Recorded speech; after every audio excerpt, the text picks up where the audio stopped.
We've all heard of what a soulmate is. Someone who you deeply connect with, right?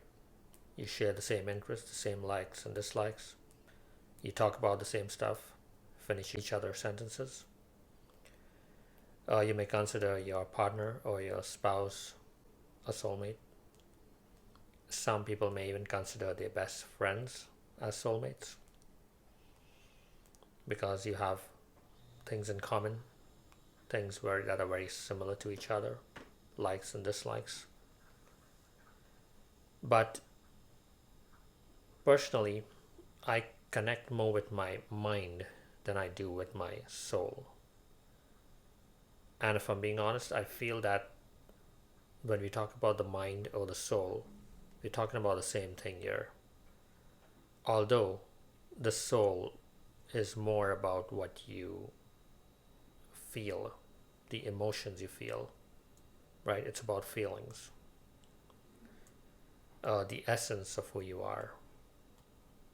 People would say that's the soul. And the mind would be the intellect, the psyche,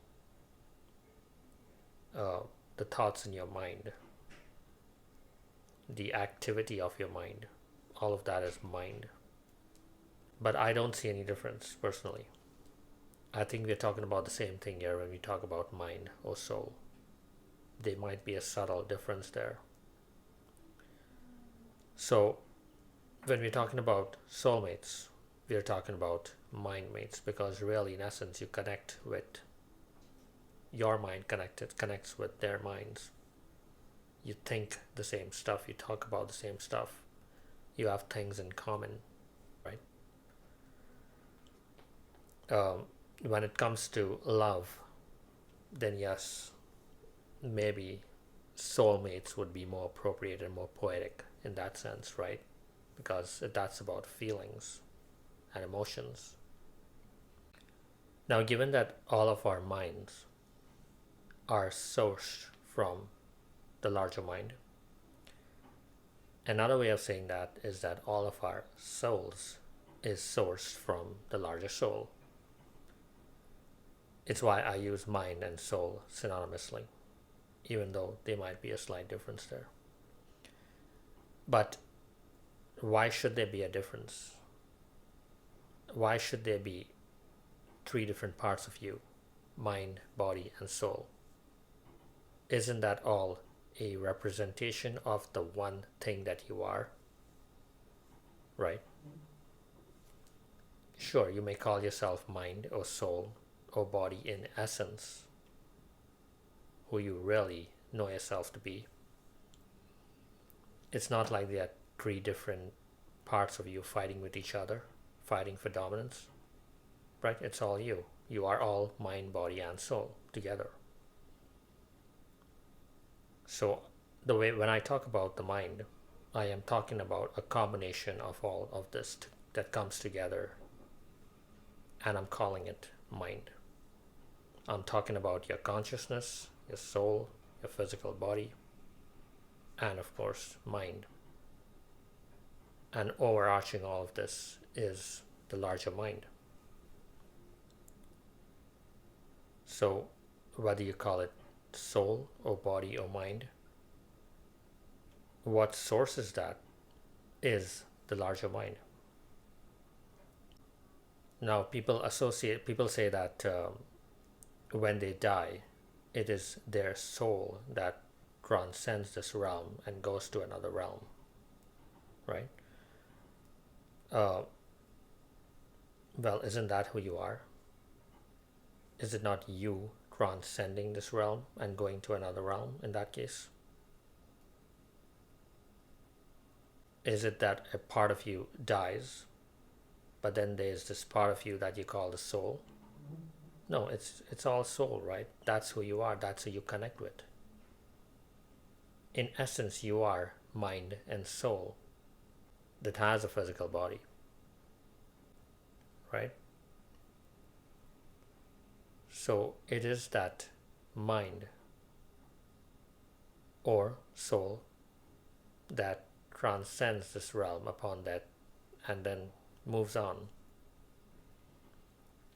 So All of your experiences, all of your memories, who you really are, your likes and dislikes, all of that is mind and soul in essence.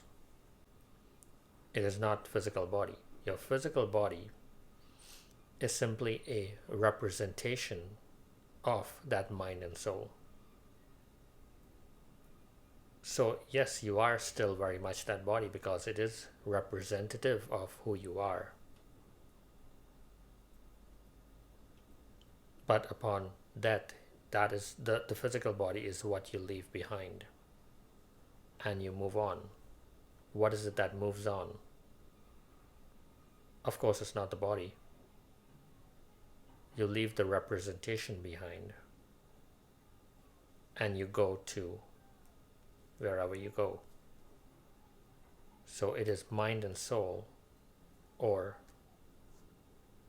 put them together, mind that transcends and moves on. So that subjectivity, that core subjectivity, who you know yourself to be in essence, that aliveness, that consciousness, that never dies. How can it die? How can something that's alive die? Death only applies to the physical body. But that core subjectivity, the core consciousness, I don't think that ever dies. And if you want to call that the mind or soul, that works for me. One last thing I want to say here is that since all of our minds are sourced from that one larger mind, in essence, we are all together, whether it be billions or trillions of us all together on this planet, is one mind. Even though it seems like we have many minds. What makes our minds different is the conditioning that we take on. All the layers upon layers of conditioning that makes us who we are. That makes my interests and likes and dislikes separate from yours. It's because of all that conditioning, all that surviving that we had to do, the lives that we had to live. We each have our own story, and that story makes us different, makes us unique. But in essence, the one who takes on the stories, that is the same mind. So in beingness, in essence, when you are simply being, that essence, my essence, is very similar to yours. From that perspective, we share the same minds.